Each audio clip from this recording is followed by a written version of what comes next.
नमस्कार विद्यार्थी मित्रांनो, तुमच्या सर्वांचं 10वीमध्ये सहर्ष स्वागत.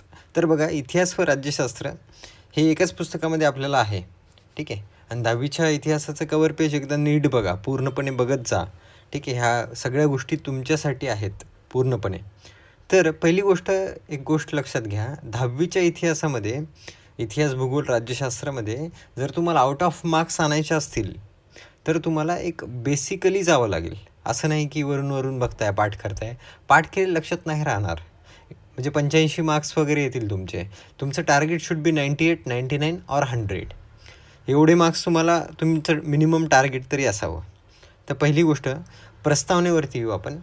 आज अभ्यास कसा करायचा ते पण बघणार आहेत आपण, ठीक आहे. एखादा चॅप्टर आपल्याला कसा सुरुवात करायचा आहे तेही सांगणार आहे मी. तर पहिली गोष्ट, प्रस्तावना वाचतच नाहीत बरेच जण. मागच्या वर्षी जेवढे विद्यार्थी होते 10वीच्या एक्झामिनेशनला, प्रस्तावना वाचलेलीच नाही आहे, डायरेक्टली पहिल्या चॅप्टरवरती आलेत.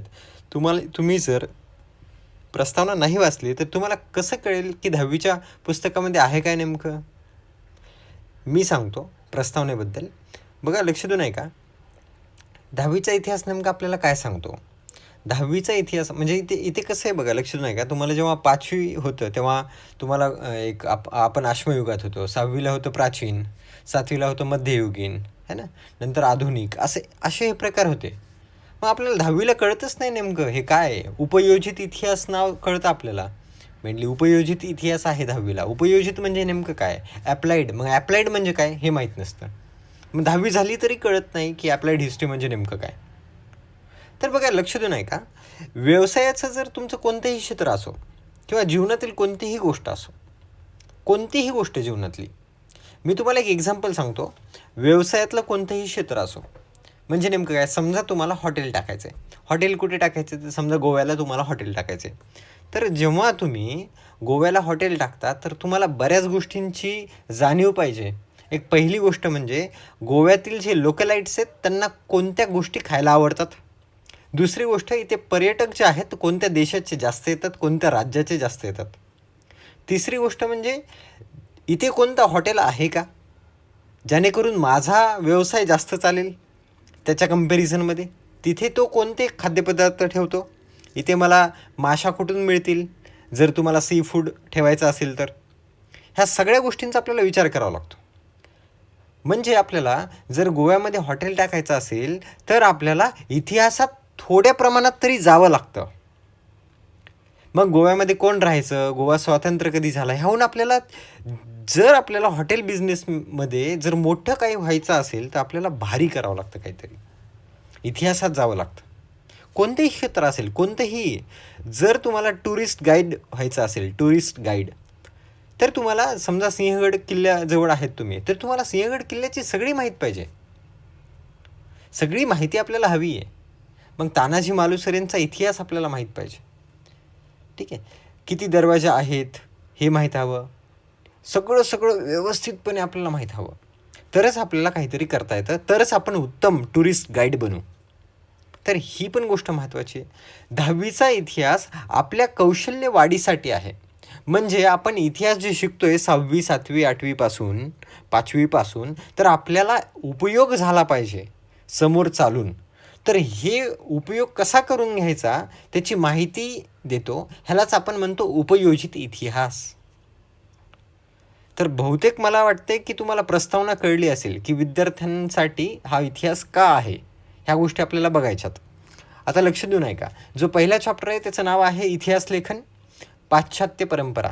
आता त्याचं मिनिंग आपण लगेच बघूया. उपयोजित इतिहास तुम्हाला आता सांगितलं. आता पहिला चॅप्टर बघा, आपल्याला कसं हे करायचं आहे. चॅप्टर कोणताही स्टार्ट करताना, मग तो सायन्सचा असो, इतिहासचा असो, भूगोलचा असो, कोणताही असो, इतिहास लेखन पाश्चात्य परंपरा, चॅप्टरचं हेडिंग तुम्हाला कळलं पाहिजे. इतिहास लेखन म्हणजे नेमकं काय, इतिहास लिहिले जाणं. आतापर्यंत तुम्ही बघितले काही साधनांच्या माध्यमातून इतिहास लिहिले जायचा. प्रत्येक वर्षी हा चॅप्टर होता की इतिहास लेखन, इतिहासाची साधने, है ना.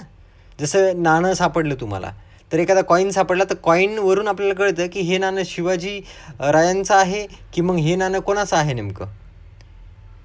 कळतं आहे मी काय म्हणतोय. एखाद्या कॉईनवरून आपल्याला कळतं हे नाणं कोणाचं आहे.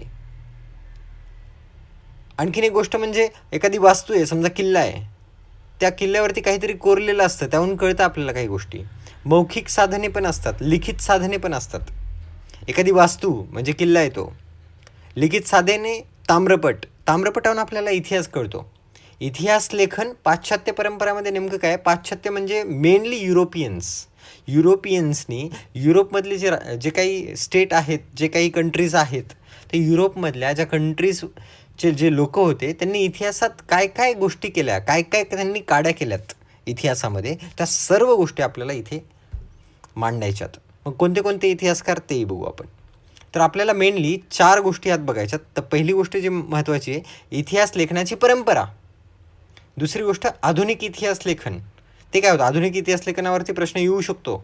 पुन्हा युरोपमधील वैज्ञानिक दृष्टिकोनाचा विकास आणि इतिहास लेखन. आणि चौथी गोष्ट म्हणजे महत्त्वाचे विचारवंत.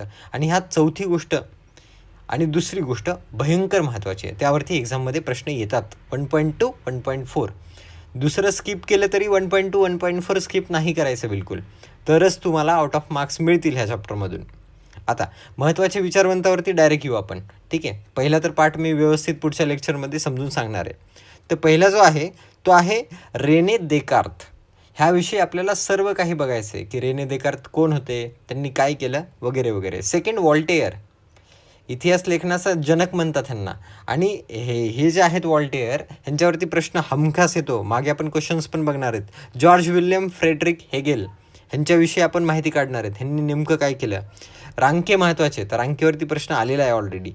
कार्ल मार्क्स महत्त्वाचे आहेत, ह्याच्यावरती एक प्रश्न येऊ शकतो. मायकेल फुको ह्यांनी नेमकं काय केलं, आधुनिक इतिहास लेखनात ह्यांचं काय महत्त्व आहे हे महत्त्वाचं आहे. आता बघा, स्त्रीवादी इतिहास लेखनावरती प्रत्येक पेपरला, प्रत्येक वर्षी 10वीच्या की स्त्रीवरती किंवा रिलेटेड महिलांविषयी प्रश्न येतो म्हणजे येतो. आणि ह्यामध्ये खाली एक नाव आहे बघा इथे, सीमा द बोवा. आता हे फ्रेंच वर्ड आहे, पण आपल्याला प्रोनाऊन्सिएशन जे काही असेल, पण तुम्हाला ह्या गोष्टीविषयी माहिती पाहिजे. स्त्रीवादी इतिहास लेखन काय असतं नेमकं, फेमिनिस्ट इतिहास लेखन. आणि आता क्वेश्चन्स बघू. क्वेश्चन्समध्ये तुम्हाला कळलं असेल, पहिला प्रश्न बघा, आधुनिक इतिहास लेखनाचा जनक कोणाला म्हणतात? आत्ताच सांगितलं, कोणी बाळा? वॉल्टेयर.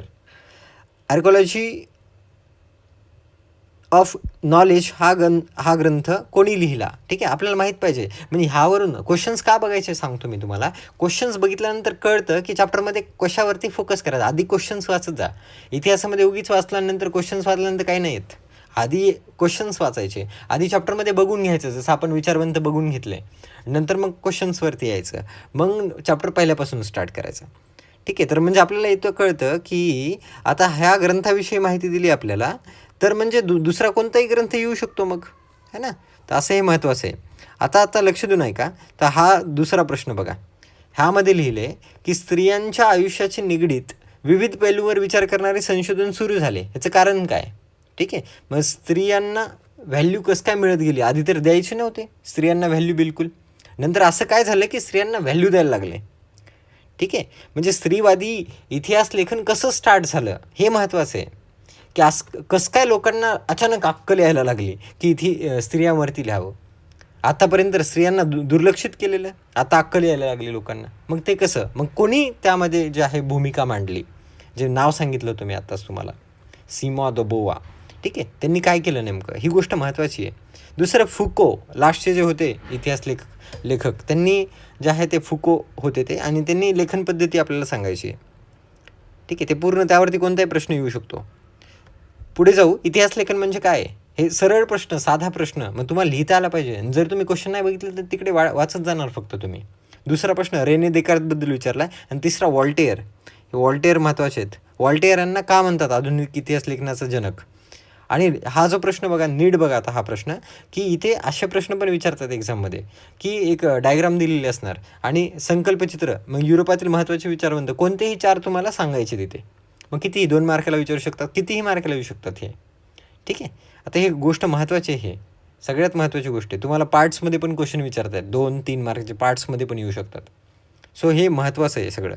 आणि जर लास्टला गेला आपण तर ह्यामध्ये एक तिसरा प्रश्न बघा, स्त्रीवादी इतिहास लेखन म्हणजे नेमकं काय. आणि जर जास्त बघितलं म्हणजे इम्पॉर्टंट बघितलं कार्ल मार्क्सचं पण आहे. आणि हा दुसरा प्रश्न पण महत्त्वाचा आहे. हे 3 प्रश्न पहिले खूप जास्त महत्त्वाचे आहेत मित्रांनो. तर आपल्याला हे 3 प्रश्न वाचल्यानंतर कळतं की कार्ल मार्क्सवरती फोकस करायला हवा. 4 वैशिष्ट्य इथे स्पेशली 4 सांगितले. ते 4 वैशिष्ट्य कोणते, हे पाठ असावेत. जरी लक्षात नसतील तुमच्या की वाचल्यामध्ये की लक्षात येत नसेल तरी तुम्हाला काहीतरी अशा ट्रिक्स काढावं लागणार. एखादा वर्ड की एका वर्डवरून आपल्याला सांगता आलं पाहिजे, 4ही लिहिता आलं पाहिजे. Our target is 100 marks. 100पैकी 100 मार्क्स. आणि पडतात, बरेच जण आहेत ज्यांना मागच्या वर्षी जे आहेत ते पडलेले आहेत हे मार्क्स. म्हणून तुम्ही चॅनलला सबस्क्राईब करा. आपण जे आहेत हे नेहमी व्हिडिओज टाकणार आहेत कंटिन्यू. आणि आता ह्या 10 दिवसामध्ये पहिले 5 चॅप्टर मी इतिहासाचे कवर करणार आहे. म्हणून हा व्हिडिओ सगळ्यांपर्यंत पोहोचवा. आणि जास्तीत जास्त तुम्ही इतिहास, भूगोल ह्याचा अभ्यास करा. कारण सायन्स वर्षभर केल्यानंतर 80पर्यंत जातो माणूस. इथे 2 महिने फोकस केलं तरी